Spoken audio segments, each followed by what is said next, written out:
Have you ever felt like the day ended and you didn't really live? Have you ever looked at the clock in anger as if time had slipped away, left you behind? Here's a harsh but liberating truth. You're not out of time. You're full of concessions. Concessions to please, to respond, to fix what isn't yours. Time didn't vanish. It slips through the fingers of priorities you haven't set. Today, you'll understand how time isn't managed by the clock. It's managed by the soul. Because it's not about doing more. It's about doing with intention, with presence, with purpose. You're going to discover that the lack of time is an illusion disguised as urgency. That the exhaustion you feel comes from the superficial, not the essential. And that the secret isn't to control time, it's to lead it with clarity. This video won't give you a magical spreadsheet. It will give you something much greater. Awareness, choice, freedom. Now let's move on to the first part. Have you noticed how, most days, it's not physical exhaustion that wears you out, but that invisible kind? The one that comes from doing 1,000 things and feeling like none of them really mattered? You get to the end of the day with your body standing, but your soul on its knees. And then you wonder, where did my time go? As if time were a thief hiding behind life's curtains.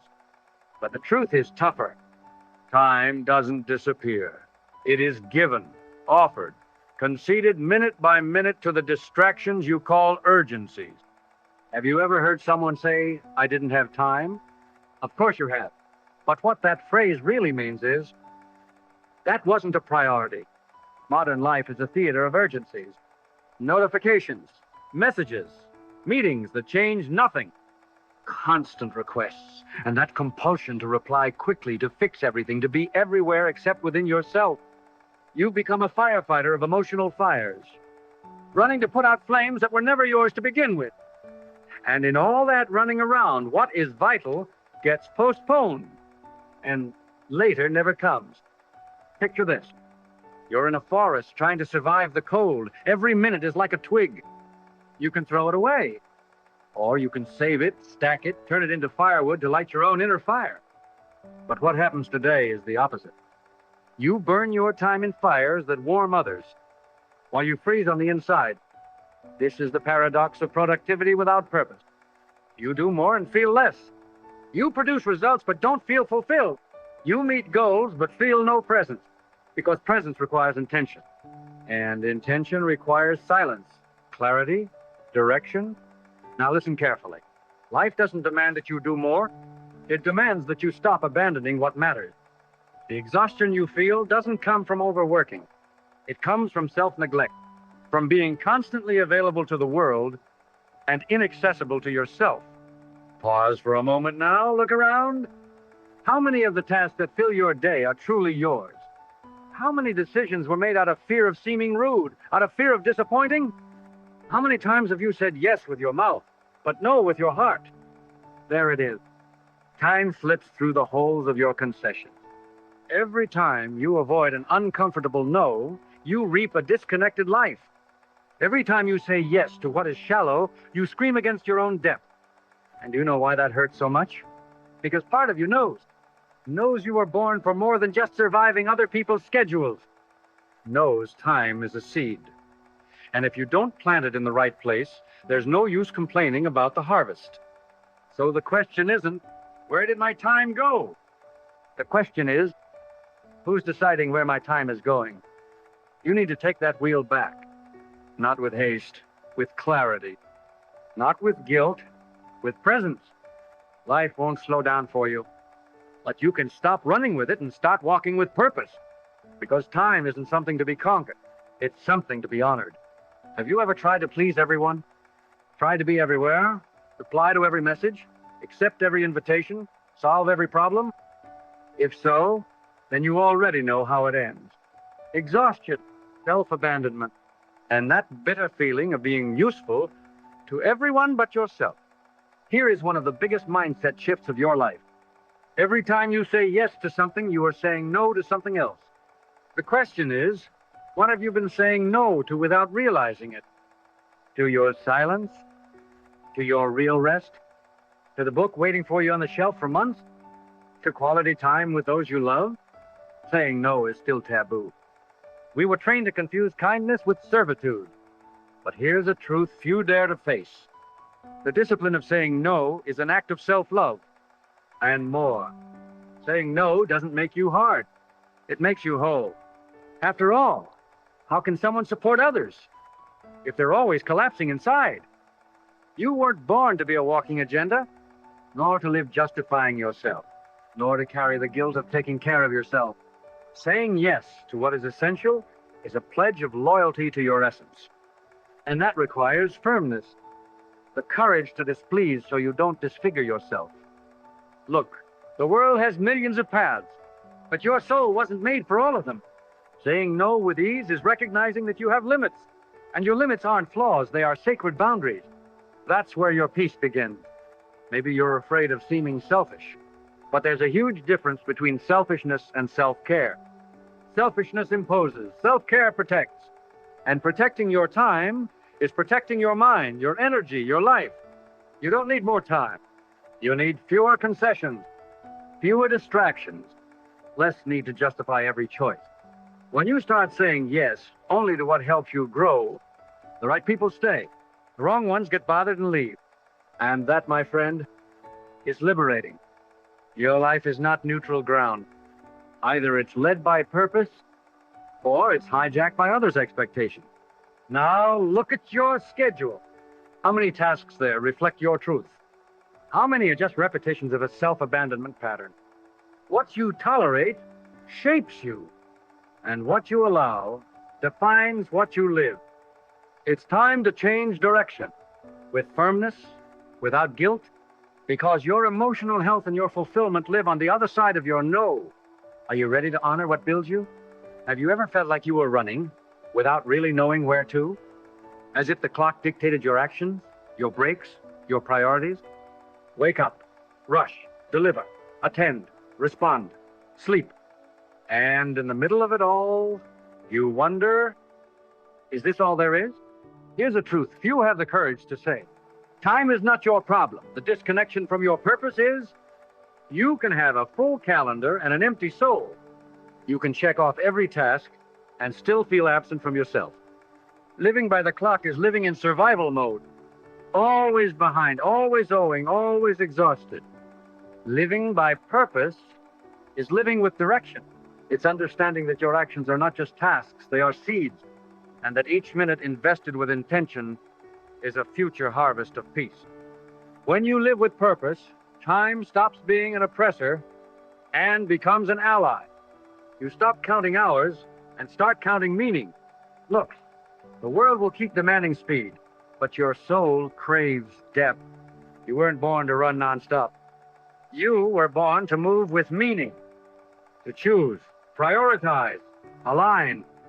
Think about the people you admire most. People who seem to have a calm clarity, a quiet strength. They're not trying to do everything.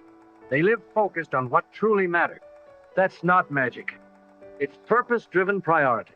Living by the clock gives you goals. Living by purpose gives you meaning. And when there's meaning, exhaustion may still exist, but it doesn't drain you, it honors you. You start to feel proud of what you're building. You start to rest with a peaceful conscience. And that is freedom. So the question changes. It's no longer, how do I fit everything into my day? It's, what truly deserves to be in my day? The answer to that question changes your routine, changes your energy, changes your life. Because at the end of the day, it's not about doing more. It's about doing what brings you closer to who you were born to be. Are you ready to slow down on the outside and realign on the inside? Nowadays, everything wants your attention, but almost nothing wants your well-being. Have you noticed that? Notifications, headlines, opinions, trends, expectations. It's constant noise, a symphony of empty urgency. And then you try to focus, but your mind is fragmented. You try to feel peace, but your heart is congested. Here's the uncomfortable truth. What's shallow always screams louder. What's deep waits in silence. And if you don't choose what you're going to listen to, you'll be swallowed by the noise. We live in an age where distraction is celebrated. Being multitask is seen as a virtue. But wisdom has always lived in full attention. Dale Carnegie once said, in other words, You don't influence people by shouting, you influence by listening. That applies to people, but also to your own soul. You don't need more information. You need more filtering, more courage to shut off what distracts and connect with what nourishes. Here's a key. Everything that steals your presence steals your peace. You can have access to the whole world in the palm of your hand and still be far from yourself. And when you are distant from yourself, no plan works, no routine holds. You need roots, simple practices, firm truths, a schedule that reflects who you are becoming, not who others expect you to be. Eliminate noise. This is not about isolating yourself. It's about silencing what fragments you to hear what is whole. It's not about cutting everything. It's about choosing the essential and letting the rest fall away. When you organize your environment, your mind thanks you. When you protect your morning, your energy responds. When you reduce the noise, the essential finally has room to speak.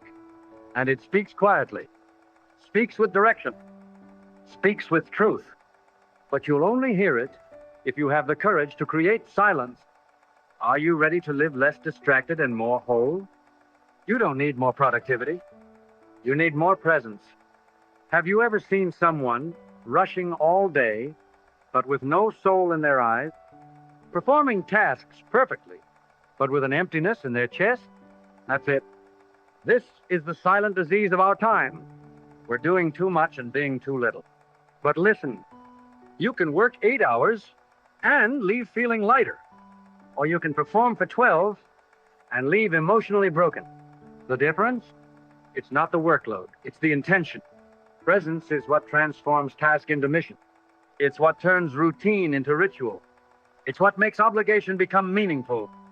You can wash the dishes angrily, or wash them with gratitude, thinking you have a home. You can reply to an email on autopilot, or add one extra word, a touch of kindness, and brighten someone's day. Most people live in automatic mode. They react, deliver, rush, put out fires. But those who learn to live with intention start living with power. Not power over others, but the power to look inward and say, this choice is mine. See, you can choose where you focus. You can choose when to pause. You can choose where to invest your energy. And when you choose with awareness, even the simplest things gain value. Have you noticed how small moments, when lived with presence, become unforgettable? Breakfast in silence, a walk with attention to the wind, a hug that lasts 3 seconds longer. None of this requires more time. It just requires less distraction. You can go through life running and stacking tasks, or you can walk with intention and build memories. Productivity promises you numbers, but it's presence that gives you back your soul. And in the end, it's not the number of things done that brings fulfillment. It's how present you were in each of them. You don't need more goals. You need more meaning in each step. Today, choose to do less, but do it with truth, with focus, with your heart in it. Because time is not about quantity. It's about quality of consciousness. And when consciousness is present, even the ordinary becomes sacred. Have you ever stopped to think how many days of your life you've lived on autopilot? You woke up, rushed, got things done, and went to sleep without remembering what you truly lived? Here's a truth that hurts, but can set you free. You're living as if you had infinite time, but you don't. You have today. You have this moment. You have the chance to choose now what will keep occupying the most precious space in your existence, your time. And this choice goes deeper than a good schedule or a new productivity app. This choice is spiritual. You need to choose between continuing to live by others' expectations or starting to live in honor of your inner calling, between continuing to say yes out of fear or saying no with courage, firmness, and self-respect, between running to keep up appearances or walking with consistency, truth, and purpose. Are you ready for this shift? Because this is what's in front of you now, a choice between surviving in chaos or flourishing in intention. And I ask you with all the honesty of someone who has seen thousands of lives transformed by this simple awakening. Are you ready to choose power instead of pain? Are you ready to treat your time as a gift, not a burden? Are you ready to stop running and start building? Then stop, breathe, and declare to yourself, time doesn't control me. I lead time with my purpose. You made it this far, and that already says a lot about your search. You no longer want to live out of balance. You no longer want a full calendar and an empty heart. You want truth, clarity, peace. So listen carefully. Time was never your enemy. The real villain was the absence of intention. Now you know. Every minute carries weight, carries direction, carries power. And managing your time isn't about stacking tasks. It's about cultivating a meaningful life. It's about waking up knowing why you got up. It's about going to bed with a peaceful soul, not for having done it all, but for having done what truly mattered. That is true freedom.